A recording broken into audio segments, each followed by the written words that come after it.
Pokemon गो के बारे में तो आपको मालूम ही होगा। इसकी वजह से कई सारे हादसे भी हुए हैं क्योंकि लोग अपना फ़ोन लेके चले जाते थे पोकेमॉन्स को ढूंढने के लिए। इसी तरीके से कनाडा के 2 बच्चे पोकेमॉन ढूंढते ढूंढते यूएस और कनाडा के बॉर्डर ही पार कर गए, जिसके बाद में उन्हें अरेस्ट कर लिया गया, बाद में वापस कर दिया होगा maybe. Welcome to amazing random fact video number 97। मेरा नाम है वार्ष शर्मा, आप देख रहे हो देखो इसको। आशा करता हूँ आज का दिन आपको बहुत अच्छा बीत रहा होगा।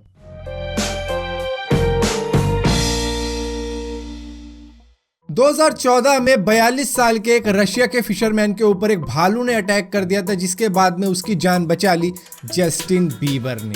कैसे? क्योंकि उसके फ़ोन में एक रिंगटोन सेट थी जो थी जस्टिन बीबर के एक गाने की, जो था बेबी बेबी, और जैसे ही भालू ने उस पर अटैक किया ये रिंगटोन बजी, जिसकी वजह से उसकी जान बच गई। भालू ने कहा ये गाना तो मुझे भी नहीं सुनना। एक रिसर्च में ये पाया गया है कि केक के ऊपर मोमबत्ती लगा के उस पर फूंक मारने से उसके चांसेस बढ़ जाते हैं कि उसमें बैक्टीरिया या वायरसेस आ जाए, क्योंकि आपको नहीं मालूम कि सामने वाले इंसान ने कभी मुंह धोया है, ब्रश किया या नहीं किया, और क्या पता उसको कोई बीमारी हो जिसकी वजह से अगर वो फूंक मारता है तो उस केक में बैक्टीरिया और वायरसेस भी आ सकते हैं, जिससे आप भी बीमार पड़ सकते हो उसे खा के। टूटी हुई या फिर फ्रैक्चर्ड हड्डी को और भी तेजी से रिकवर करने के लिए जैक ईविल ने खास तरीके का एक सिस्टम निकाला है जिसको बोला जाता है 3D printed cast speed bone recovery system, जिसके द्वारा ये कस्टम मेड बनाई जाएगी 3D प्रिंटर द्वारा। जिस भी हिस्से की हड्डी टूटी है शरीर के, उस हिसाब से इसे डिजाइन किया जाएगा, बनाया जाएगा, जिसमें अल्ट्रासाउंड की पल्सें भी छोड़ी जाएंगी स्किन पर लगाने के बाद में। इसकी खासियत ये है कि वैसे तो प्लास्टर का यूज़ किया जाता है, लेकिन उससे स्किन को काफ़ी ज़्यादा दिक्कत होती है, पसीने वसीने की, ऊपर से हवा नहीं लगती, तो इस वजह से आदमी काफ़ी इरिटेट महसूस करता है। लेकिन इसके द्वारा उसकी स्किन पर हवा भी लगेगी, इसी के साथ साथ अल्ट्रासाउंड की पल्स से उसकी हड्डी की रिकवरी के इस प्रोसेस को और भी तेज़ कर देगी, जो करीबन 40% से लेकर 50% तक तेज़ होगा, जिससे उसकी हड्डी और भी जल्दी जुड़ पाएगी। थाईलैंड के अंदर ये बहुत ही कॉमन सी बात है कि जब भी वहाँ पे कोई बच्चा पैदा होता है तो उसको लोग आके ये भी कह देते हैं कि कितना अगली बच्चा है। दरअसल ये इस वजह से कहा जाता है कि वहाँ पर एक अंधविश्वास है, एक सुपरस्टिशन है कि शैतान उनके बच्चे पे बुरी नज़र रखेगा, इस वजह से वो नज़र ना लगे, इस वजह से वो उसे ऐसा कहते हैं कि कितना अगली है। हमारे यहाँ पे तो शाही या फिर काला टीका लगा देते हैं जिससे उसको नज़र ना लगे, लेकिन वहाँ पे ऐसा करते हैं। नेशनल ज्योग्राफी की महीनों और सालों की रिसर्च में ये पाया गया है कि वाइल्ड पैरट यानी कि जंगली तोते अपने हर बच्चे का एक अलग नाम रखते हैं, क्योंकि इस पूरी रिसर्च में ये देखा गया है कि जिस तरीके से वो अपने बच्चों को बुलाते हैं